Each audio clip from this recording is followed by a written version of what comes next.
Bonjour à tous et bonjour à toutes et bienvenue dans la causette de Chloé. Et aujourd'hui, je vous propose une petite technique respiratoire simple à utiliser au quotidien pour vous faire du bien.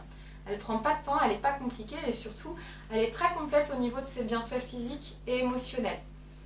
À savoir que justement, elle est faite pour aider à libérer, à harmoniser toutes les peurs conscientes et inconscientes. Donc stress, anxiété, angoisse, cette technique va vraiment aider à apaiser toutes ces émotions, à les harmoniser, qu'elle soit évidente ou un peu plus sous-jacente.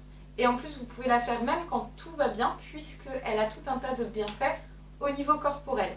Je vous expliquerai ça juste après la pratique. Vous pouvez la faire debout ou assis.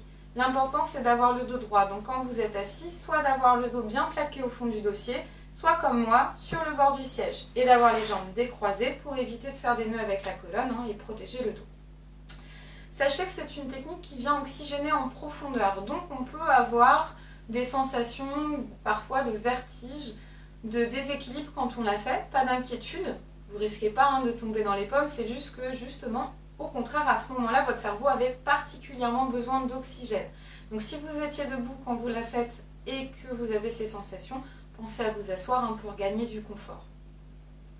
Autre chose très importante, on est là pour se respecter et pour se faire du bien. Donc n'allez pas chercher trop loin dans les mouvements. Respectez votre amplitude, votre souplesse naturelle.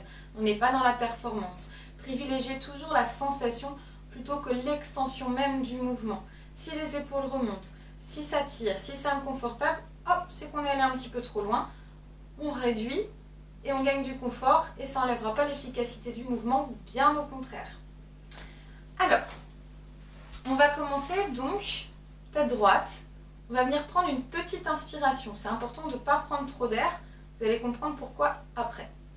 Donc j'inspire doucement, je retiens, en apnée, en rétention, ma tête tourne d'un côté, sans aller chercher trop loin donc, puis de l'autre côté. La tête revient au centre, le menton descend au niveau de la poitrine, toujours en apnée, et seulement ici, je viens expirer. Et je vais venir expirer le double de ce que j'ai inspiré, d'où l'importance de ne pas prendre trop d'air au départ pour pouvoir vider les poumons au maximum, le double de l'inspiration. Par le nez ou par la bouche, selon ce qui vous vient, ça n'a pas d'importance.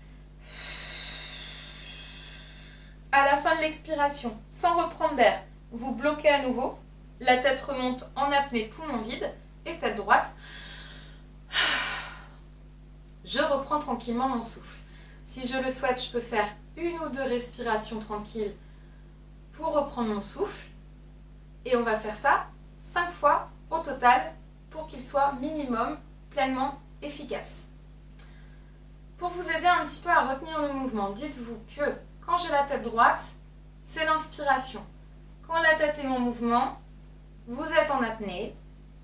Et quand la tête est en bas, vous expirez. Et vous expirez au maximum. On la refait une fois, à votre rythme, petite inspiration, rétention de l'air, la tête tourne d'un côté, de l'autre côté, tête au centre, menton contre poitrine et vous soufflez le double au maximum par le nez ou par la bouche. À la fin de l'expiration, à nouveau rétention de l'air, la tête remonte, poumon vide en apnée et tête droite.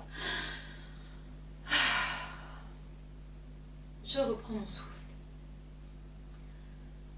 Alors, 5 fois minimum, encore une fois, pour qu'il soit pleinement efficace, mais si vous le souhaitez, vous pouvez l'enchaîner 10, 15 fois, autant de fois que vous voulez, évidemment, et tout au long de la journée, vous pouvez en abuser de ce mouvement, il ne vous fera jamais de mal à partir du moment où vous respectez bien les consignes que je vous ai données au départ.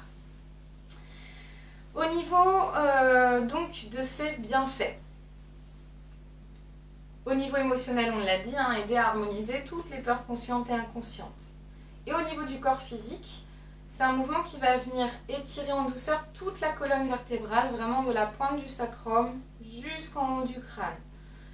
Il va venir apaiser le système nerveux, réguler la tension artérielle, booster le système immunitaire. Donc avoir un effet vraiment calmant quand on en a besoin et tonifiant quand on en a besoin aussi. Et en plus de ça, voilà, en termes de bienfaits, ça va venir faire travailler le diaphragme en profondeur, l'assouplir, le détendre, même quand on n'a pas une bonne respiration diaphragmatique. entre autres avec l'expiration, puisque quand on a la tête positionnée comme ça, on bloque la cage thoracique, donc le diaphragme est obligé de travailler de lui-même.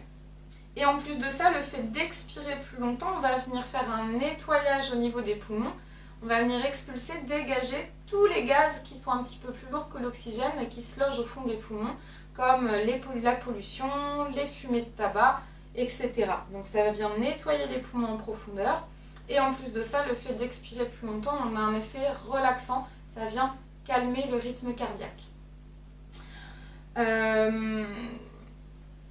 En termes d'oxygénation et de bienfaits physiologiques profonds, ces 5 mouvements, c'est l'équivalent d'1 heure d'équitation, 3/4 d'heure de vélo ou une demi-heure de course à pied. Alors bien sûr, vous n'avez pas le côté développement musculaire, je suis désolée, faut pas déconner, on peut pas tout avoir sinon ce serait trop simple. Mais en tout cas en termes d'apport physiologique profond, libération tissulaire, oxygène, apport physiologique, c'est la même chose. Ce qui peut s'avérer très utile au quotidien quand on ne peut pas aller prendre son vélo pendant 3/4 d'heure ou courir une demi-heure autour de son bureau. Donc, abusez-en de ce mouvement, vraiment c'est une technique que je donne toujours en première séance, que moi j'utilise personnellement très quotidiennement. Vous pouvez l'utiliser le matin au réveil quand vous sentez que vous êtes de mauvaise humeur ou que vous n'êtes pas bien réveillé. Vous pouvez l'utiliser le soir au moment du coucher quand vous sentez que vous avez besoin au contraire d'apaiser le mental et de détendre un petit peu le corps. Avant, après une séance de sport, juste quand vous vous sentez tendu dans la journée ou que vous avez juste envie de souffler, de vous faire du bien, tout simplement. Et vous pouvez le faire aussi juste avant une situation stressante, ça va permettre d'aider à libérer un petit peu le stress encore une fois, à canaliser, à apaiser, à oxygéner et donc derrière aussi d'être plus serein dans la performance quelle qu'elle soit. Voilà, j'espère que vous aurez l'occasion d'expérimenter tout ça abusément au quotidien et puis n'hésitez pas à me poser vos questions si vous en avez, à laisser des commentaires si vous en avez envie, à vous abonner à la chaîne si ce n'est déjà fait et aller voir les autres vidéos pour avoir un peu plus d'explications sur la respiration et sur le principe de cette chaîne. Et puis je vous retrouve très prochainement pour une prochaine causette. À bientôt!